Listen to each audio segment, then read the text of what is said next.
Por ejemplo, quiero vender un producto y hago, empiezo a mandar mis mensajes con el producto que quiero mandar. Sé que si lo hago bien y lo presento bien, voy a llegar a 100.000, 200.000, 300.000 personas. Es un mundo ilimitado. Y al final voy a terminar vendiendo el producto que estaba promocionando. ¿Es bueno? Sí, es bueno. Lo importante es que se cumpla con lo que ofrezco, que ahí radica la diferencia. A veces se ofrecen cosas que no se pueden cumplir y hay que hacer muy claramente una distinción entre lo que me interesa a mí como persona, como padre, como hijo, como abuelo,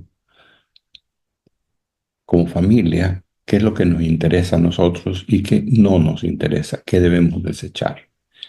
Porque esto también, como decía, se presta mucho para ciertas fantasías, ¿bien?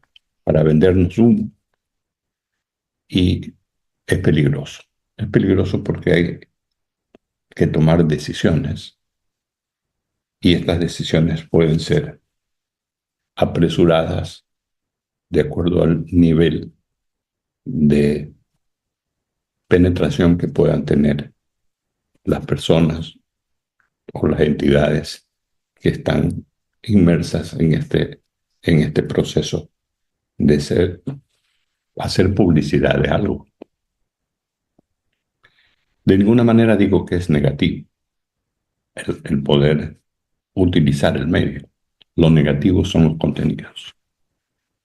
He estado leyendo mucho al respecto porque es increíble cómo a través de estos métodos se van distorsionando las cosas y eso cambia a las personas, cambia nuestra forma de ser, nuestra forma de actuar. Por eso es importante saber que nosotros tenemos una vida, que mucha de esa vida la hemos ido haciendo en base a sacrificios, en base a desafíos, amor, felicidad. Regresemos a nuestra infancia y empecemos a ver todo el proceso de nuestra infancia hasta el día de hoy. ¿Qué hemos logrado para nosotros, para nuestras familias? ¿En qué hemos fracasado también? Porque no todo es color de rosa. ¿En qué hemos fracasado? ¿Cómo hemos enfocado los fracasos? ¿Qué hemos aprendido de los fracasos? Y todo ese proceso es una aceptación de que ese tiempo lo viví y ese tiempo lo disfruté.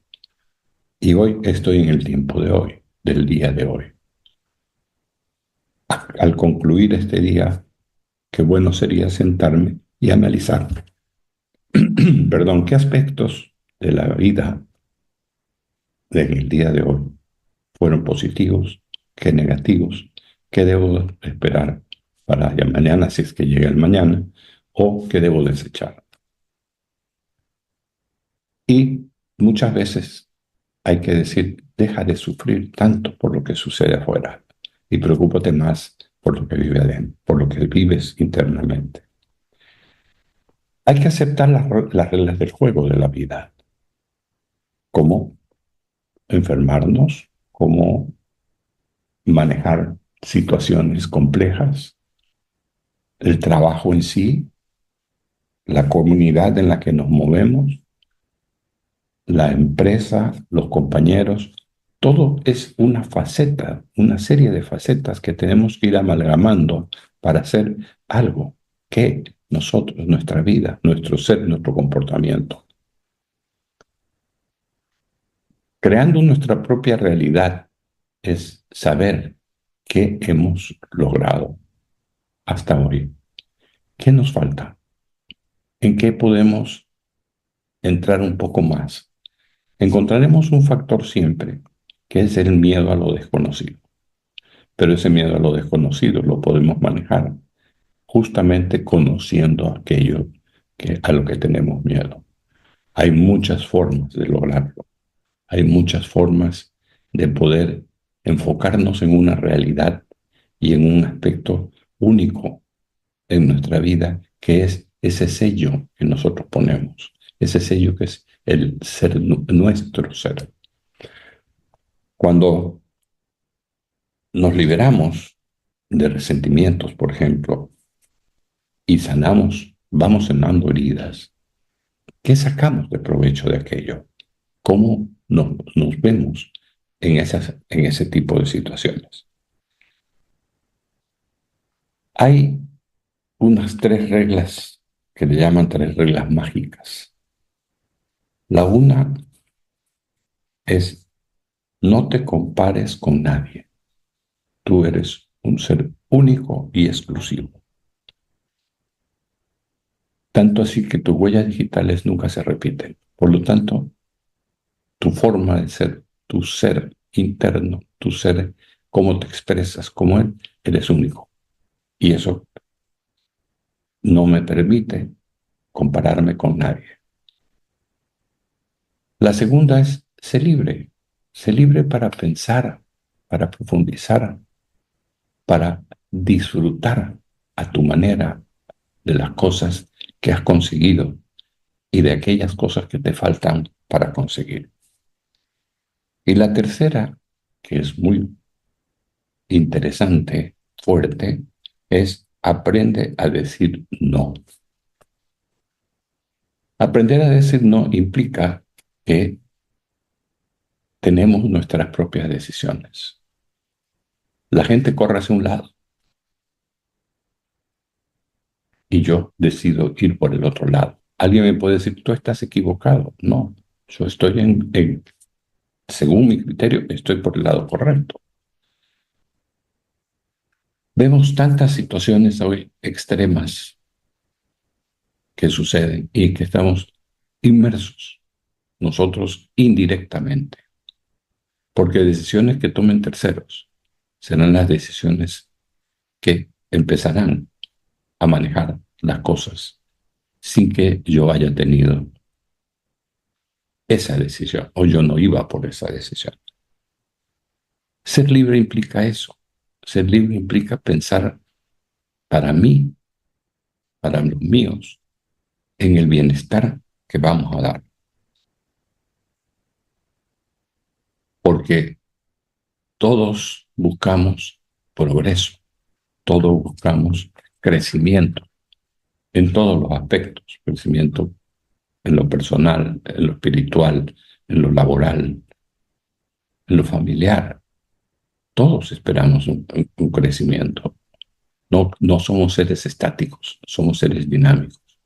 Y a ese dinamismo tenemos que acompañarlo con una serie de ingredientes que nos hacen seguir caminando pese a las dificultades que podamos tener.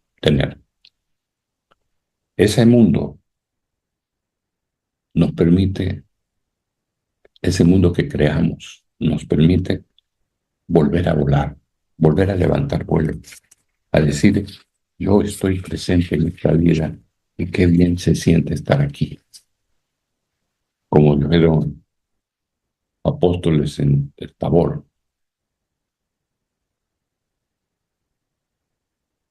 Hoy debemos creer con más firmeza las cosas que hemos conocido, hemos conquistado en nuestra vida. No porque ya pasó y porque lo conquisté fue fácil, no. Cada cosa tiene un proceso. En nuestra vida tenemos muchos procesos, cambios, incluso por la edad de niños, de recién nacidos, a niños. Luego pasamos a la adolescencia, luego pasamos a ser jóvenes, jóvenes adultos, adultos. Viene la tercera edad y la cuarta edad. Pero todo ese proceso toma años. Y a veces perdemos esa dimensión de los años transcurridos, que siempre nos han dejado algo positivo, que nos ha costado, que ha habido sufrimiento de por medio, desafíos, pensar distinto, hacer las cosas de una manera completamente distinta por donde todos quieren hacer las cosas, nosotros buscar una forma distinta para hacerlo. Y tenemos la interés y la fortaleza de que si fracasamos, sacamos en blanco y negro en qué radicó nuestro fracaso para aprender y no volver a caer en él. La mayor firmeza que tenemos y que conocemos es nuestra forma de mirar y de hacer las cosas. Nacemos creyendo que el hombre produce creencias como el árbol fruto, dice una frase. Nacemos creyendo. Si vamos a ver el árbol, hay árboles que tienen que pasar años antes de dar sus primeros frutos. Años y años. Y nosotros también tenemos que ir pasando años para poder ir dando los frutos. ¿Y cuáles son esos frutos? Miras a tu lado, que a quién tienes al lado, tu cónyuge. ¿Quién más? Tus hijos. Si regresas un poco en el tiempo, ¿quiénes tenían a tu lado? Tu padre, tu madre, tus hermanos. Pero saliste del hogar para formar un nuevo hogar. ¿Ya? ¿Y qué pasará después? Proceso que a mí ya me tocó vivir, que los hijos se empiezan a ir en lo que se llama el síndrome del nido vacío.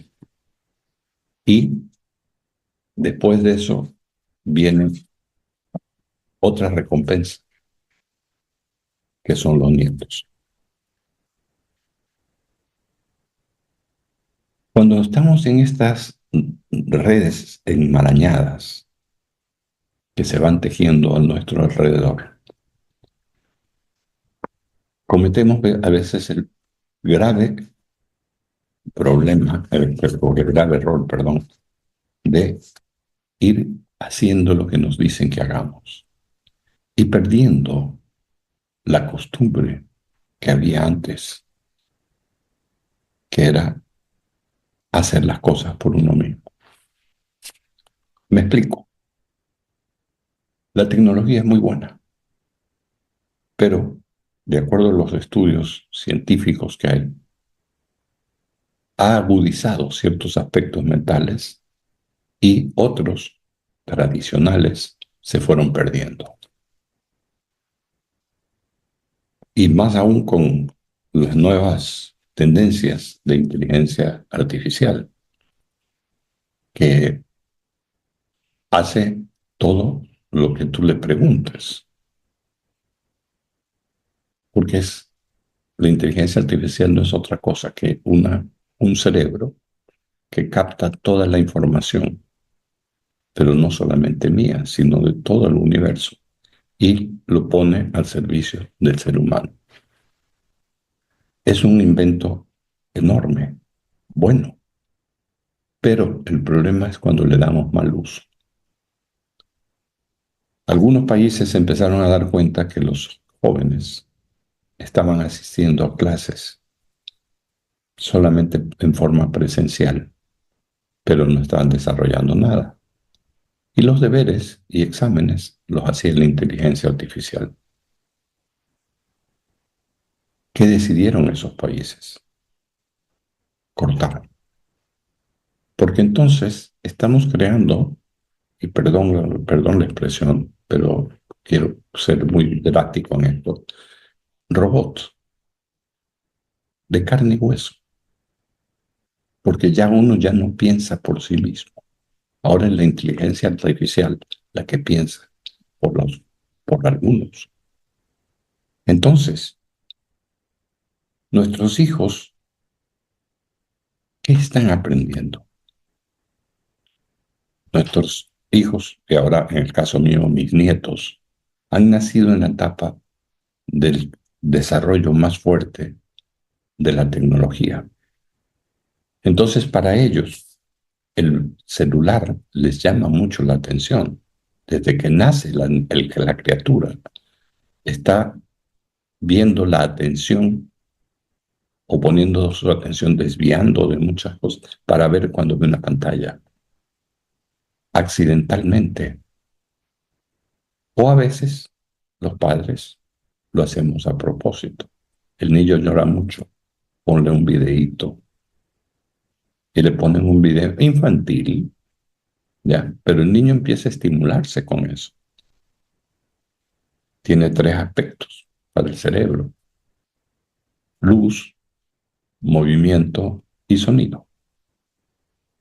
Y esos aspectos captan la atención del niño, ya no llora, se queda tranquilo. Y los padres felices, porque ya no lo oyen llorar. Pero, ¿qué es el llorar para un niño? Expander sus pulmones.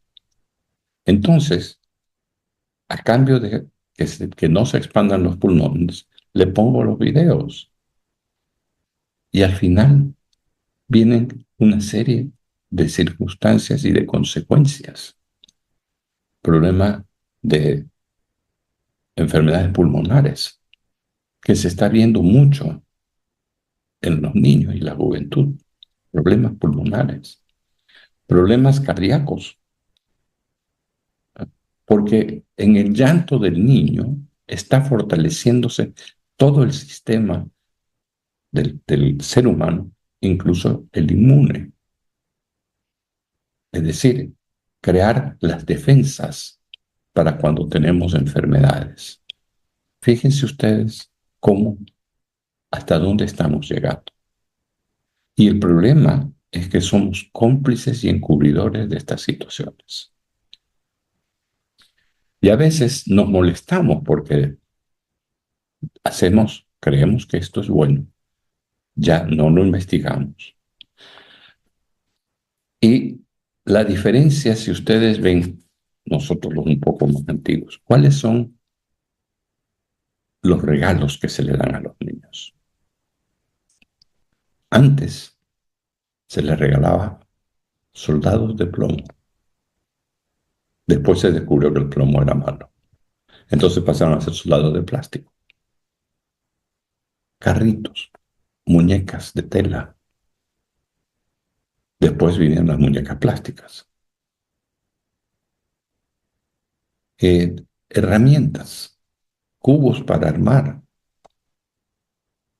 Salió el Lego como una gran solución para poder ir despertando la imaginación de los niños, los Legos infantiles. Y así sucesivamente. Entonces, cuando estamos inmersos en este tema, lo comparamos con hoy, ¿qué es lo que se da hoy? Hoy casi todos los regalos que se dan, tal vez exagero, tienen componentes electrónicos, desde las pilas para que el muñeco se ría, llore, hable, con comandos que pueden ser controles remotos, que pueden ser aplastarle una mano, o sea, diferentes aspectos que hay. Y eso se traduce a agilidad mental, pero esa agilidad mental también va corriendo demasiado rápido, porque a veces también regalamos otro tipo de juguetes más avanzados que producen daño. Yo no soy experto en el tema, pero en todo caso, el mensaje es, si somos padres, tenemos que nosotros poner la regla del juego. Y en el tema de la tecnología y crecimiento de los niños, que van paralelamente, saber cuándo. Según unos estudios que leí de una personas expertas en Australia, decían, Australia y Japón, decían, a un niño, ¿cuánto tiempo se le debe dar una pantalla? Cuando cumpla 3 años, se le debería dar 20 minutos a la semana. 20 minutos a la semana. Comparamos con lo que hacemos nosotros. Nosotros le estamos entregando, o no entregando, sino dándole a que vea, poniéndole para que vea a los 6 meses tal vez. Entonces, ahí radica la diferencia.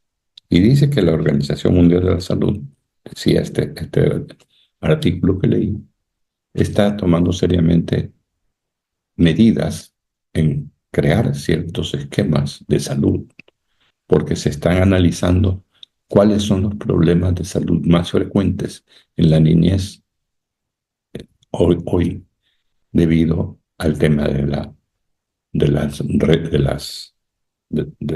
pantallas. Perdón.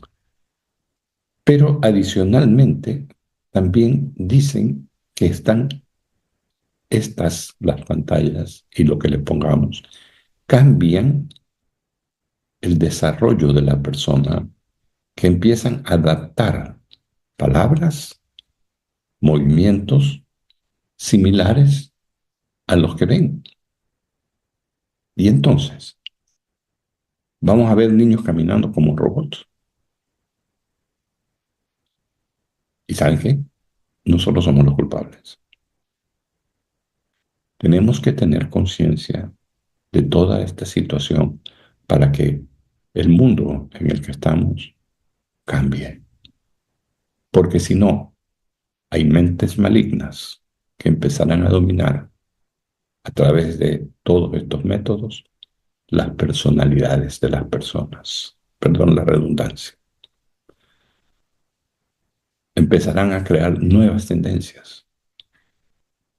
Empezarán a crear que aquello que es malo hoy, mañana tiene que ser bueno.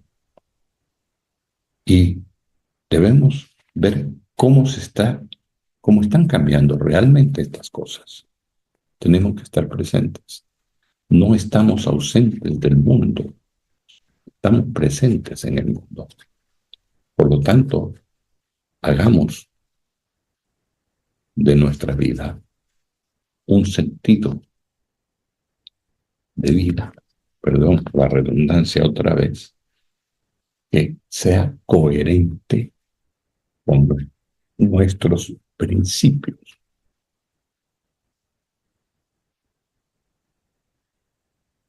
Podemos sonar anticuados, pero lo que estamos viendo es un principio general. Porque, ¿qué pasa si mañana alguien dice, la familia debe terminar porque el ser humano, desde que nace, es libre?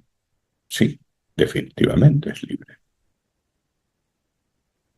Pero, ¿quién le enseña, quién lo alimenta al ser humano? Inicialmente la madre, cuando le da el lactancia. Luego viene la comida propia para la edad de cada niño. Luego le enseñamos a hablar, a caminar, a tomar responsabilidades como educarse. Si ustedes ven, el hombre es libre. Pero en nuestra época, cuando rompíamos esa libertad del hogar, cuando salíamos a casarnos, a formar nuestras propias familias. Entonces, es una libertad relativa, Porque quien no tiene conciencia no puede actuar con libertad. Porque a un niño de 3 meses no se le puede decir que decida nada. El niño conoce, incluso empieza a agudizar su vista y conoce a sus seres queridos por sonidos, la voz y por el tacto. Por eso los niños toman la cara de los padres, como para ir conociéndolos, y de los hermanos y de mucha gente. Entonces, esa relatividad de que nacemos libres, sí, sí nacemos libres, pero tenemos que cumplir los ciclos de vida. La plena libertad, según los entendidos, empieza a los 18 años. Y tiene que ver mucho con el tema de que terminaste tu secundaria, primaria, secundaria, te dan los elementos, tanto la temática de estudio, la temática de aprender materias, de especializarte en algo, pero principalmente algo, la base de la libertad radica en la responsabilidad. Cuando el niño entra por primera vez al prematernal, porque ahora ya hay prematernal y habla pre, antes, ya, tiene que cumplir un horario. Y ahí está empezando a generarse el sentido de la responsabilidad del tiempo. Cuando entran al colegio a las 7 de la mañana, tienen que estar listos 5:30 de la mañana. Entonces hay que levantarlos, que es la parte más difícil. Pero estamos gestionando sentimientos y sentido de responsabilidad. Entonces, se agrega que si somos libres, sí, pero también somos responsables. Y cuando ya llegamos a edad adulta, somos responsables por todo lo que hagamos, por todo lo que digamos, por todo lo que pensemos y por todo lo que ejecutemos. Ahí está, ahí está la plena libertad. La plena libertad no es tan plena porque siempre existen leyes y toda la parte jurídica, pero nos obliga y nos obligamos a muchas cosas. Entonces, queridos hermanos, todo está llegando a un tiempo de transformación. Y ese tiempo de transformación, generalmente cuando algo se transforma o alguien se transforma, tenemos que saber que existen caminos positivos y caminos negativos. También lo denominan, perdón, también se le dice la espiral positiva. La espiral es en forma de un resorte, que es el que te catapulta, y también hay la espiral negativa, que es la que te hunde. ¿Quién decide? Solamente nosotros podemos decidir. Nadie va a decidir por nosotros, porque tenemos una identidad libre para enfrentar todos los hechos que se nos presentan, que se nos presentan. Hay más fe y duda sincera de aquellas cosas que no conozco, como una vez que las conozco, pasan a ser parte de mi vida. Siempre habrán dudas, siempre habrán dudas. Todas las teorías que aprendemos y creemos han tenido un factor primero de desconfianza. Cuando nos preguntamos, ¿será que lo puedo hacer de esta manera o no? Todo este efecto es el gran complejo del ser humano que muchas veces se lo quiere cambiar por solamente un aspecto, por interés de alguno. Libertad. Y a veces ese es decir la libertad con la que gozamos, que digo es relativa. Vende humo y ese humo lo aspiramos. Y a veces ese humo viene con tóxicos. Entonces nos intoxicamos. Debemos preguntar, ¿estamos cuidando todo lo que entra a nuestra mente? ¿Estamos haciendo o utilizando los filtros que se llama racionalidad, filtrando a través de la racionalidad, esto es positivo o esto es negativo para mí? Y cuando hablo para mí y mi familia, para mí y mi país, para mí y mi ciudadela, los núcleos. Entonces, ¿cómo están esos filtros? O a ratos los filtros ya no funcionan. Si ya no funcionan, requieren que los destapemos, porque siempre tendremos que entrar en lo que se llama el discernimiento. ¿Esto conviene o no conviene? ¿Esto es bueno o es malo? Pero para eso, ¿esto qué me produce y esto qué me produce?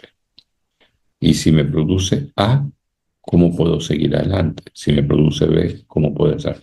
Y si me produce un daño, ¿cómo puedo salirme de él?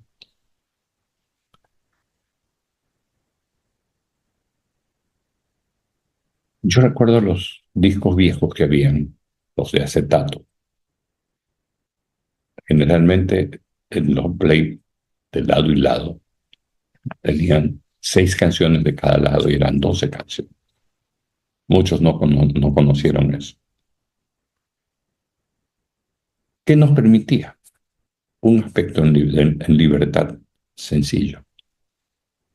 Por lo general venían 3 o 4 canciones buenas, ya, y las 8 restantes eran como relleno. A algunos les podía gustar o no les podía gustar, pero llámelo como quiera. Me permitía el tocadisco levantar la aguja y llevarla a la ranura donde empezaba la que a mí me gustaba.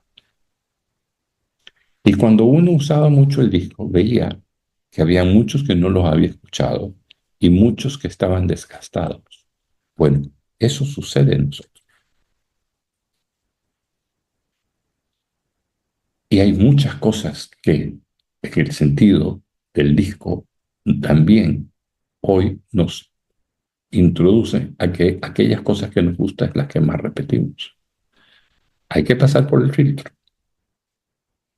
porque hay cosas que también son basura. Y hay que tener claro que la basura debe estar en el basurero y no en nuestra mente. Hay que dejar de almacenar basura mental. La basura mental produce estrés, produce desconfianza, produce sentirnos en un mundo lleno de cosas negativas. Es increíble, pero la pregunta que debemos hacernos es, ¿qué dejamos entrar en nuestra mente? Si uso la racionalidad como filtro, todo lo que va a entrar a nuestra mente tiene que pasar por este filtro. Y este filtro tiene 2 caminos: aceptar o desechar. Gran parte de lo que pasa debería ir a desechar. Incluso aquellas cosas que no conozco, que pueden tener algo de bien, pero no conozco. Es preferible desecharlas y luego rescatarla para poder analizarla bien, pero no empezar a hacer y actuar en base a algo de lo cual yo no estoy seguro. ¿Qué estoy dejando entrar en mi mente? ¿Soy una persona activa? Me refiero a las redes. ¿Soy las personas que pongo cosas?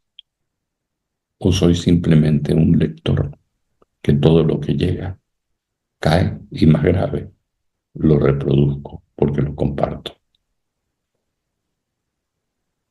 Pregúntate, ¿qué dejo entrar en mi mente?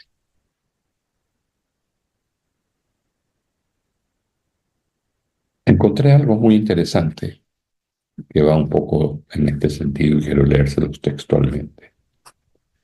El mundo es tu espejo y tu mente un imán. Lo que percibes en el mundo es, en gran medida, el reflejo de tus actitudes y creencias. La vida te concederá lo que atraigas con tus pensamientos. Si piensas, actúas y hablas de forma negativa, tu mundo será negativo.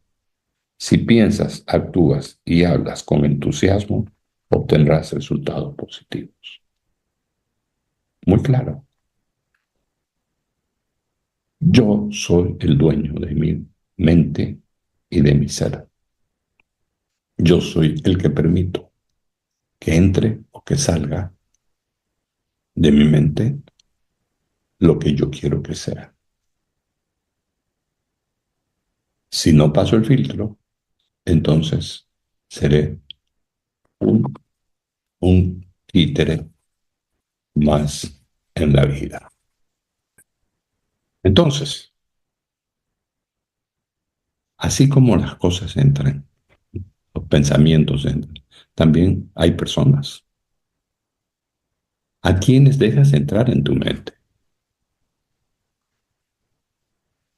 Debemos cuestionarnos, porque a veces entran personas que nosotros no quisiéramos que entren, pero si le abrí las puertas, esas personas van a llegar.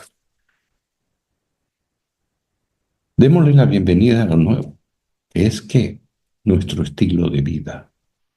Nuestro estilo de vida es cambiante, lo vamos cambiando constantemente. Veamos las diferentes alternativas que tenemos y disfrutemos de nuestra vida. Hermanos, cualquier consulta, si quieren enviar algo, por favor, estamos en todas las redes, estamos siendo muy activos. Escríbanos, actuemos y vamos a tener acá, programar a partir del mes de mayo unas charlas en la radio, presenciales con público, y estaremos pasándoles cuál es el programa de las charlas que vamos a dar. Dios, concédeme la serenidad para aceptar las cosas que no puedo cambiar, valor para cambiar las que puedo y sabiduría para reconocer la diferencia. Hermanos, que Dios los bendiga y hasta el próximo.